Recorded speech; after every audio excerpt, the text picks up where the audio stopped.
Welcome to Country Life Japan. My wife and I purchased a 50-year-old akiya in the Japanese countryside about 3 years ago, and we've been working towards renovating the property since then. Our first job after purchasing the house was to fix up the kitchen. So in today's video we want to show what the kitchen looked like when we purchased the property and what we decided to do to start working on it. Bear in mind that neither of us had any experience in DIY or renovations prior to this, so we made a lot of mistakes along the way, which since then many of these have been rectified and changed. But it gives a good idea of what it looked like and what we decided to do. So, this is how our kitchen looked when we first purchased the house, which is quite standard for an old Japanese kitchen. Our first job was to start dismantling the old kitchen to try and make a clean space to work with.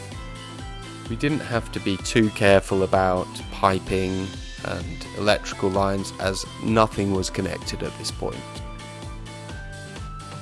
This involved mainly pulling it out piece by piece with a crowbar and hammer.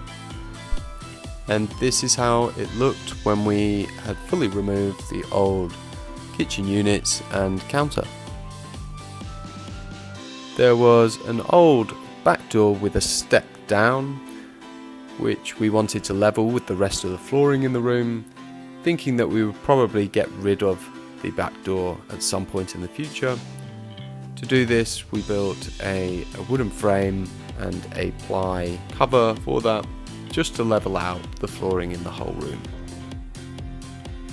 Next up, we wanted to fill in one set of double doors, so we built a stud wall, used insulation foam boards and covered it up with ply. The existing ceiling was old, dirty and greasy, so we began by wiping it down with damp cloths to try and clear as much of the dirt and grease as we could.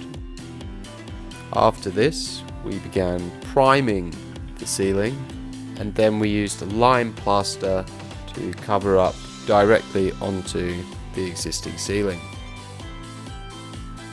Unfortunately, this turned out to be our first big mistake, in that the plaster began sucking through the dirt and grease from underneath, and as you can see, it's already starting to turn a tinge of brown or yellow.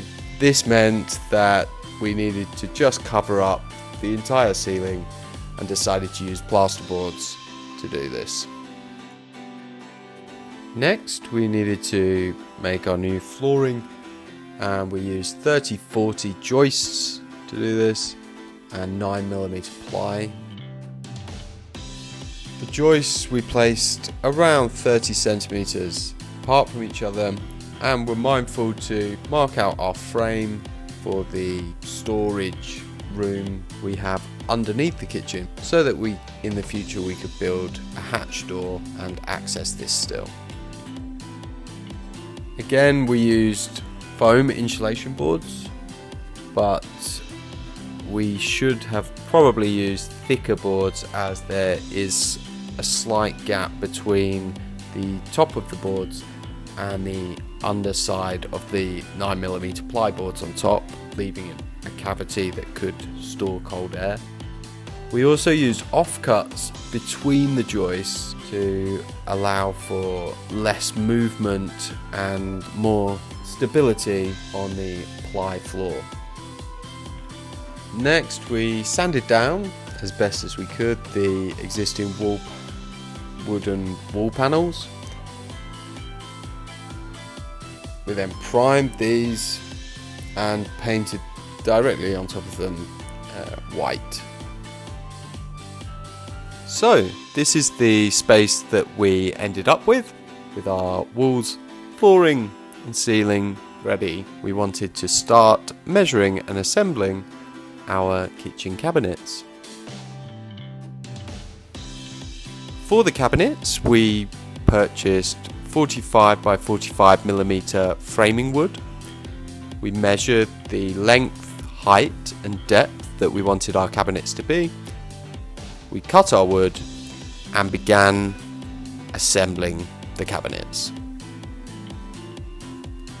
Once they were assembled, we oiled the wood to protect them from any moisture damage. We also purchased a length of butcher's block that was to be our countertop. We used a dark walnut oil stain on the countertop, screwed this into our frame. We purchased a large black sink from IKEA, and they give you a template that you can cut round, making it quite easy to get the right space for the sink.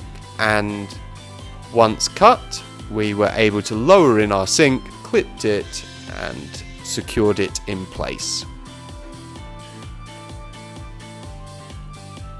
So although we made a lot of mistakes along the way, and many of these have had to be corrected since then on the kitchen, we did learn a lot of lessons about basic fundamental DIY skills that have helped us with many tasks around the house. We'll upload more videos to show how the kitchen looks now and what we've done to it since then, and also the rest of the house, how that's progressed as well. So, see you next time.